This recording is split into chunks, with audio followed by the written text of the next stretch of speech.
Sveiki! Šiandien bus trumpas video apie šluotelinių hortenzijų žiedus, ar jos reikia nukirpti prieš žiemą ar ne.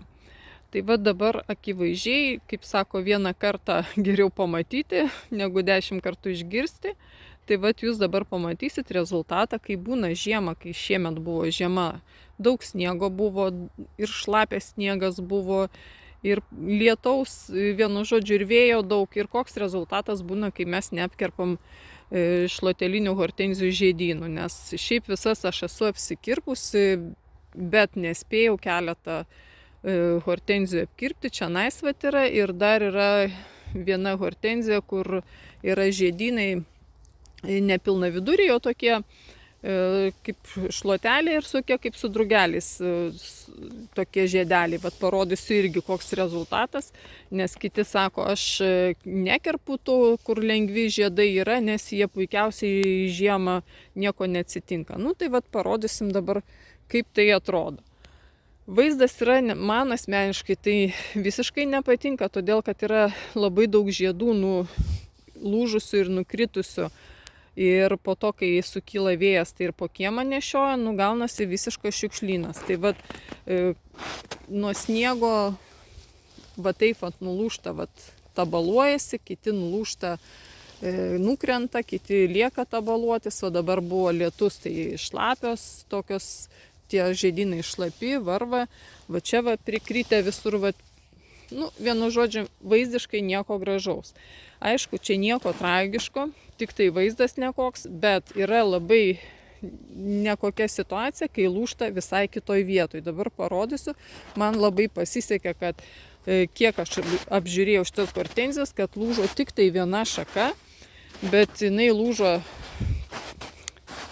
gera šaka, tai yra va tokia stora šaka, matot, toksai didelis žiedynas. Jisai paprasčiausiai gavo sluoksnį gerą sniego, neatlaikė ir lūžo tą šaką, matot, prie pat va čionais.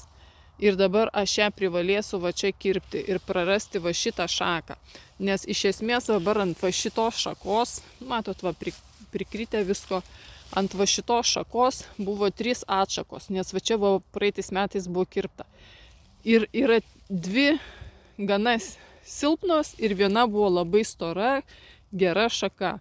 Tai kas yra labai blogai, kad aš ją praradau, nes aš ją turėsiu nukirpti ir dabar iš va šitų silpnų turėsiu po vieną akį pasilikti, nes jau čia nėra kur aukščiau kirpti, kai tokia plona šaka, ir pasilikinėt.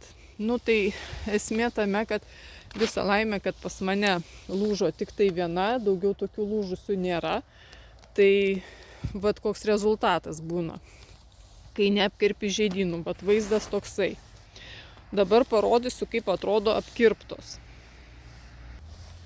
Ši hortenzija yra su nukirptais žiedynais. Dabar, aišku, aš neturiu net ir kaip ir parodyti ir įrodyti, bet va šita hortenzija buvo praktiškai iki va čionais sniege. Čia yra tokia vieta, kur supūsto krūva sniego ir neatsiranda krūvo į sniego.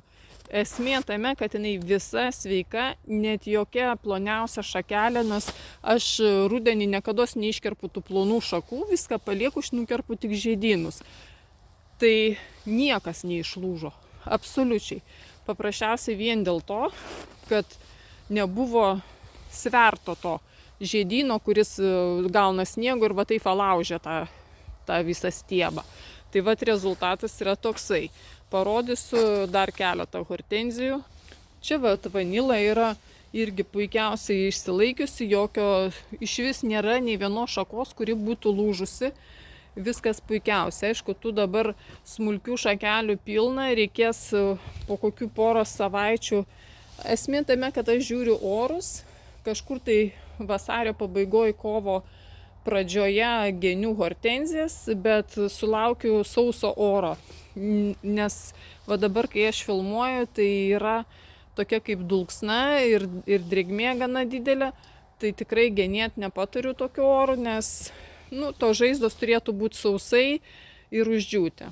Tai taip atrodo hortenzija. Čia dar yra kita hortenzija.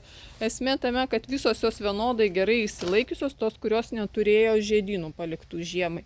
Ir dabar parodysiu tas dar dvi nelaimingas hortenzijas, kur, sakiau, žiedai kaip ir lengvi, bet jų irgi nespėjau nugenėti ir rezultatas, man asmeniškai nepatinka koksai yra, tai tuoj sekundėlę parodysiu ir jas.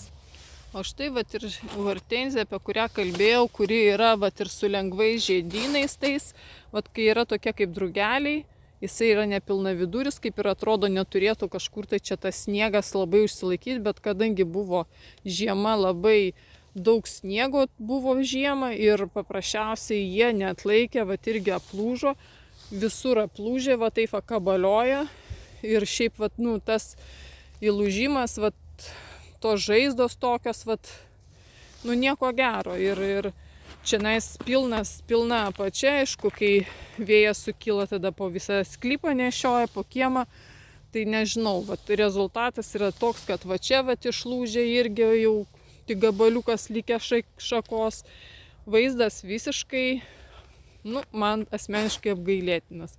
Tai vat jums spręsti, aišku, ar jūs norit, kad tai būtų.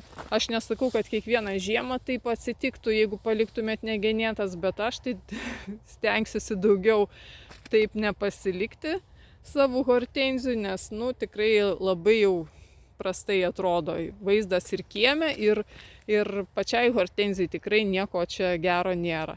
Tai va šiandien norėjau tiek. Geros dienos visiems.